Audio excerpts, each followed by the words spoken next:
balikan ko lang yung sa naging competition, Popper. Saan dyan talaga mas nahihirapan at ano ba yung mga adjustments na ginawa ninyo upang masustain pa lalo yung inyong progress niya dito sa competition?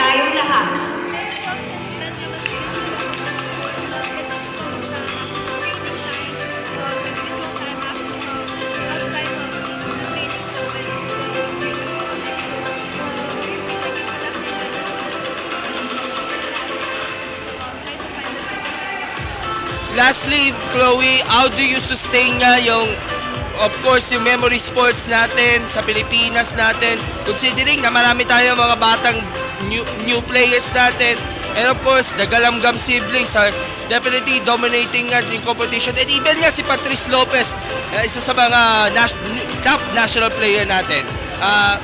Nakikita pa ba natin na magandang progress sa ating Philippine Memory Sports na ngayon?